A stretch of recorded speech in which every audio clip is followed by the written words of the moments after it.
छोटे से गांव में भीखू नाम का एक आदमी रहता था। भीखू के पास कोई काम नहीं था। वो बहुत गरीब था। इतने पैसे भी नहीं कमा पाता था कि 2 वक्त का भोजन कर सके।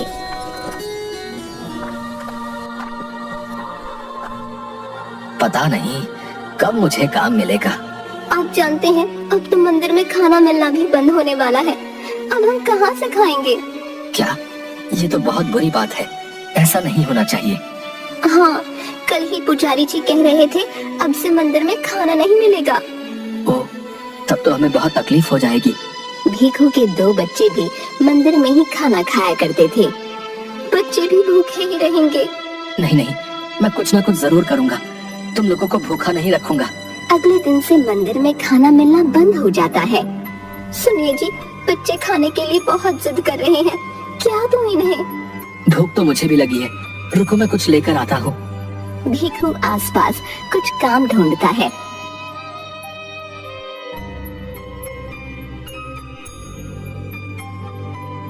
काम ना मिलने पर वो बहुत दुखी हो जाता है। खाने का इंतजाम कहाँ से करूँ? काम तो मिल नहीं रहा और मुफ्त में कोई खाना देगा नहीं। भीखू के सामने समोसे की एक दुकान थी। वो समोसे की दुकान के पास आता है। भाई, कुछ समोसे मिलेंगे क्या? भूख लगी है। हाँ, क्यों नहीं, पैसे दो और ले जाओ समोसे। नहीं भाई, पैसे तो नहीं है।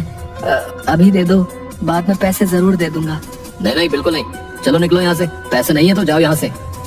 भीखू उदास होकर वहाँ से चला जाता है।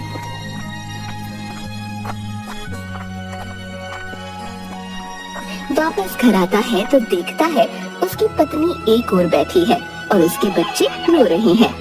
भीखू अपने कदम पीछे ले लेता है। अब तो खाना लेकर आना ही पड़ेगा।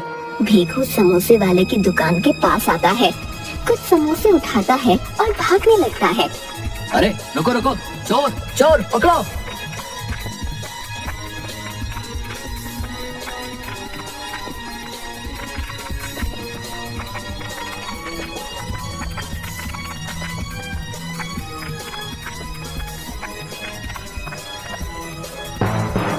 भीखू भागता हुआ घर पहुंचता है। सुंदरी, ये लो समोसे लाया हूँ। वाह, मगर पैसे कहाँ से आए? चलो पहले इसे खाते हैं, फिर बात करते हैं।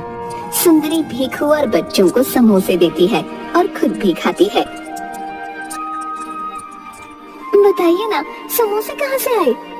क्या करता सुंदरी, पहले उधार पर मांगा दुकान वाले से समोसा, तो उसने मना कर दिया। फिर मुझे चोरी करनी पड़ी। क्या चोरी? नहीं नहीं, ये सही नहीं है। तो क्या करूं? जब तक काम नहीं मिलता सबको भूखा छोड़ दूं? बताओ। सुंदरी भीखू की बात सुनकर चुप हो जाती है। तुम चिंता मत करो, मैं ज्यादा दिन तक ऐसा नहीं करूंगा। भूख की वजह से हर बार भीखू को चोरी करनी पड़ती। वो अब तक सभी से बचता आया था। हे भगवान, मुझे आगे भी इसी तरह बचाना। एक दिन भीखू कुछ खाने का सामान चोरी करके भाग रहा था। तभी दुकान वाला उसे पकड़ लेता है। अब तू नहीं बचेगा, अभी तुझे सरपंच जी के पास लेकर चलता हूँ। दुकानदार भीखू को सरपंच जी के पास लाता है। क्यों भीखू, तुमने ऐसा क्यों किया भाई? सरपंच जी, मुझे माफ कर दीजिए, मगर मेरे पास कोई काम नहीं है, इसलिए पैसे की बहुत कमी है। खाने के लिए भी कुछ नहीं, इसलिए चोरी करना पड़ा। नहीं भीखू, ये तुमने अच्छा नहीं किया। तभी कुछ और दुकानदार सरपंच के पास आते हैं और कहते हैं, सरपंच जी, इसने तो हमारी दुकान से भी चोरियां की है, वो भी कई बार, इसीलिए इसे कड़ी से कड़ी सजा मिलनी चाहिए। अच्छा अच्छा, सभी शांत हो जाइए, शांत हो जाइए। सुनो भीखू, तुम इस गांव में रहने के लायक नहीं हो। आज के आज तुम अपने परिवार के साथ गांव छोड़कर हमेशा हमेशा के लिए चले जाओ। हाँ, मगर सरपंच जी, मैं कहाँ जाऊँगा? वो मैं नहीं जानता, तुम ये गांव छोड़कर चले जाओ बस। भीखू उदास होकर घर आता है और सुंदरी को सारी बातें बताता है। मगर हम लोग जाएंगे कहाँ? पता नहीं सुंदरी, अब सरपंच जी ने कहा है तो हमें यहाँ से जाना ही होगा। बच्चों को साथ लो और चलो यहाँ से। भीखू अपनी पत्नी और बच्चे के साथ गांव छोड़कर चला जाता है।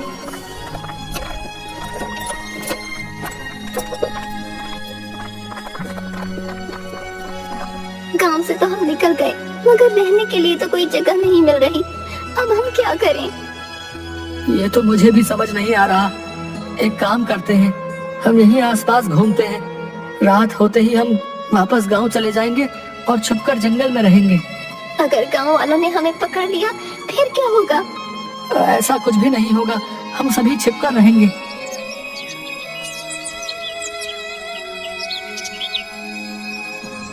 रात होते ही भीखू अपनी पत्नी और बच्चों के साथ गांव वापस आ जाता है और जंगल में जाकर छिप जाता है। सुनो सुंदरी, अब हम यहीं रहेंगे।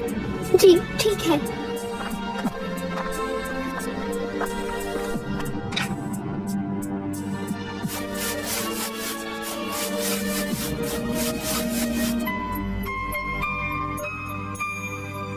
भीखू का परिवार उसी गांव के जंगल में छिप कर रहने लगता है। पेड़ से फल तोड़कर खा लेता था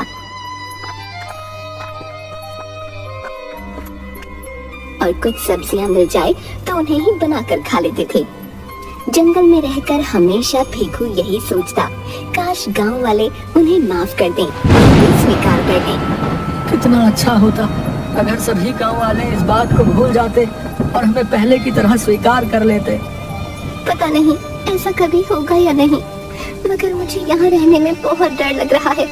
अगर उन्हें पता चल गया तो अच्छा नहीं होगा। जब तक सब सही चल रहा है चलने दो, क्योंकि अभी हमारे पास कोई और उपाय नहीं है।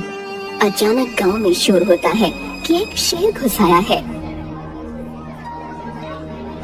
ये बात भीखू को पता नहीं थी। कुछ गांव वाले जंगल में लकड़ियां काटने आते हैं। भाई कहीं मत जाना, मैं तुरंत लकड़ी काट कर आ रहा हूँ। पता नहीं कब शेर आ जाए। हाँ भाई यहीं खड़ा हूँ, तू लकड़ी काट कर आ। जब से गांव पे शेर के आने की खबर आई है तब से सबकी हालत खराब हो गई है। ये भीखू सुन लेता है। वो आदमी लकड़ी काट कर चले जाते हैं।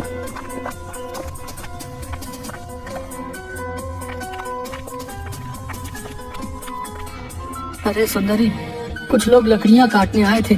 वो कह रहे थे गांव में शेर घुस आया है। अगर शेर यहाँ भी आ गया तो हम क्या करेंगे? तब तो हमें भी बहुत सतर्क रहना चाहिए। रात के वक्त भीखू चक्कर रखवाली करने लगता है।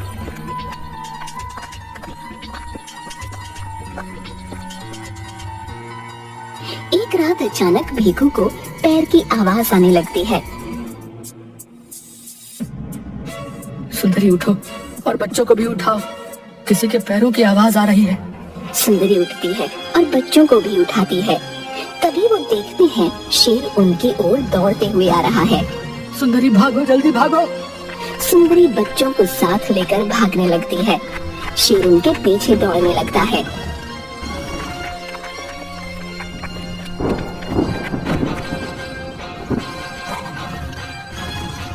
आगे रास्ता नहीं बचा था। सुंदरी रास्ता खत्म, यहाँ तो सिर्फ एक दरवाजा दिख रहा है। चलिए इसी दरवाजे के अंदर चलते हैं। भीखू दरवाजा खोलता है और सभी दरवाजे के अंदर चले जाते हैं। यहाँ तो बहुत अंधेरा है, कुछ दिख भी नहीं रहा। हम कुछ घंटे यहीं रहते हैं, फिर बाहर जाएंगे।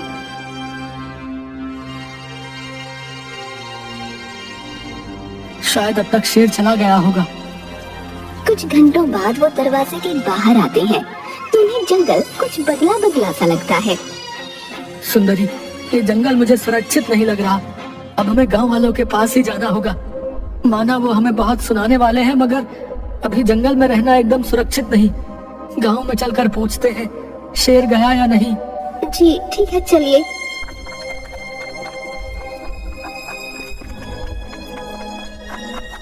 भीखू अपने परिवार के साथ वापस गांव में आता है। भीखू डरता हुआ एक आदमी से बोलता है, भाई जी, क्या शेर गांव से चला गया? शेर? गांव में शेर कब आया भाई? है? वैसे ये बताओ कैसा चल रहा है सब कुछ? तुम्हें कोई काम मिला या नहीं? वो आदमी भीखू से बहुत शांति से बात कर रहा था। ये मुझे कुछ नहीं कह रहा। क्या गांव वालों ने हमें माफ कर दिया क्या? क्या हुआ भाई? बिल्कुल शांत क्यों खड़े हो? कुछ बोलो तो सही। क्या आप लोगों ने हमें माफ कर दिया? माफ? मगर किस बात के लिए? क्या किया है तुम लोगों ने? लगता है गांव वाले इस बात को भूल गए हैं और इन लोगों ने मुझे माफ कर दिया। चलो अच्छा ही है। अब क्या उस बात को याद दिलवाना छोड़ो, कोई आवश्यकता नहीं। वो खुशी खुशी गांव में रहने लगते हैं। कोई भीखू से कुछ नहीं कहता। सुंदरी, अब मैं चोरी नहीं करूंगा। सुना है सेठ जी किसी काम करने वाले को ढूंढ रहे हैं, वहीं जाकर काम करते हैं। 2 वक्त का भोजन तो मिल ही जाएगा। वैसे भी सभी उस बात को भूल गए हैं।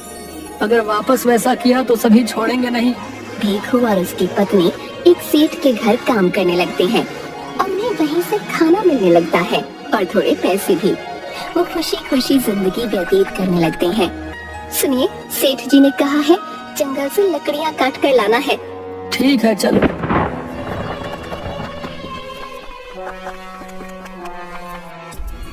बच्चे भी साथ जाने की जिद करने लगते हैं। अच्छा, तुम लोग भी साथ चलो। सभी जंगल में लकड़ियां काटने आते हैं।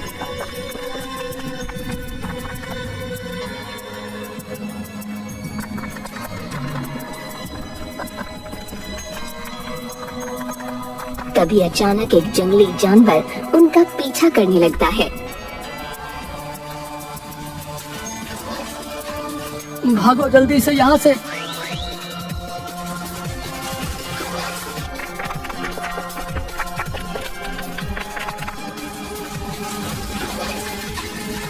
भागते भागते वो वापस उसी दरवाजे के पास आ जाते हैं। चलो सुंदरी, इसके अंदर ही छिप जाते हैं। वो उस दरवाजे के अंदर चले जाते हैं।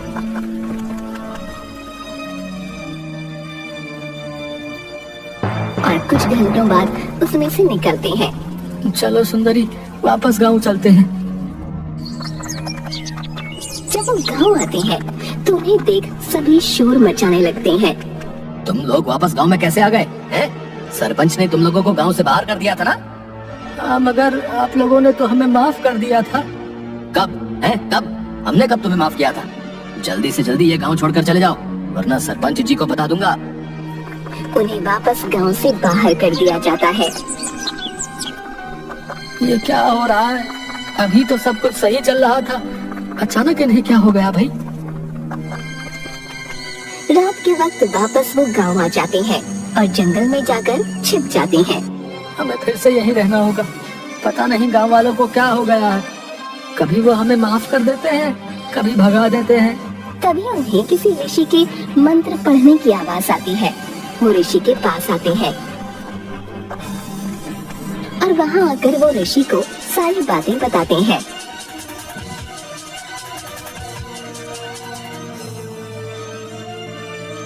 अच्छा, तो तुम लोग उस दरवाजे के अंदर गए थे। मैंने उस जादुई दरवाजे को अपनी शक्तियों से बनाया था। मुझे किसी चीज का परीक्षण करना था, इसलिए मैंने उसे बनाया था। मुझे नहीं लगा था उसके अंदर कोई चला जाएगा। बाबा, हम कुछ नहीं समझ पाए। जो भी सोचकर तुम लोग जादुई दरवाजे के अंदर जाओगे, वो बिल्कुल वैसी ही दुनिया तुम्हारे लिए बना देगा। और वही तुम्हारे साथ हुआ है। बताओ, तुम लोग अक्सर क्या सोचते थे? हम तो यही सोचते थे, गांव वाले हमें माफ कर दें और हमें पहले की तरह रहने दें। अच्छा, तो ठीक वैसी ही दुनिया जादुई दरवाजे ने तुम लोगों के लिए बना दी थी। जब तुम लोग वापस जादुई दरवाजे के अंदर गए, तब तुम लोग बनावटी दुनिया से दूर असल दुनिया में आ गए। अच्छा, तो ऐसी बात है। हाँ, और उस दुनिया से जो कुछ भी तुम लोग लेकर आए हो, वो जादुई होगा। बाबा, हम तो उस वक्त लकड़ियां काटने आए थे, इसीलिए हम ये कुल्हाड़ी लेकर आए थे। अच्छा, फिर ये जादुई कुल्हाड़ी है। बाबा, इस कुल्हाड़ी की जादुई शक्ति क्या है? ये कुल्हाड़ी काफी जल्दी लकड़ियों को काट देगी, वो भी खुद से। इसमें तुम लोगों को कुछ भी नहीं करना होगा।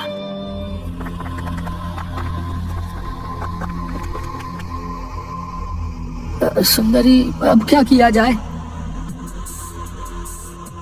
तभी गांव के कुछ लोग भीखू के परिवार को जंगल में देख लेते हैं और उन्हें लेकर गांव आते हैं। सभी भीखू को खरी खोटी सुनाते हैं। ये तुमने अच्छा नहीं किया। जब मैंने तुम्हें गांव से निकाल दिया था तो तुम वापस क्यों आए? इसी बीच भीखू सोचता है कि क्यों ना जादुई कुल्हाड़ी का इस्तेमाल किया जाए। कृपया शांत हो जाइए आप लोग। हमें इस गांव में रहने दीजिए और मुझे माफ कर दीजिए। मैं अपनी गलती का प्रायश्चित करना चाहता हूँ और इसके लिए मैं गांव के सभी लोगों के लिए मुफ्त में काम करने को तैयार हूँ। कौन सा काम करोगे तुम है? सभी के पास जितनी भी लकड़ियाँ काटने का काम होगा वो मुझे दे दीजिए। मैं जल्दी से जल्दी आपका काम करके आपके घर पहुँचा दूंगा, वो भी मुफ्त में। ये सुन सभी भीखू की बात मान जाते हैं और लकड़ियाँ काटने का काम उसे दे देते हैं। जादुई कुल्हाड़ी की मदद से भीखू फटाफट लकड़ियाँ काटकर गांव वालों के घर पहुंचा देता है। भीखू का काम देख सभी उसे माफ कर देते हैं। इसके बाद से यही भीखू का काम बन जाता है। अब सभी उसे पैसे देकर लकड़ियाँ कटवाने लगते हैं। भीखू हमेशा के लिए चोरी करना छोड़ देता है और इसी काम के सहारे पैसे कमाने लगता है।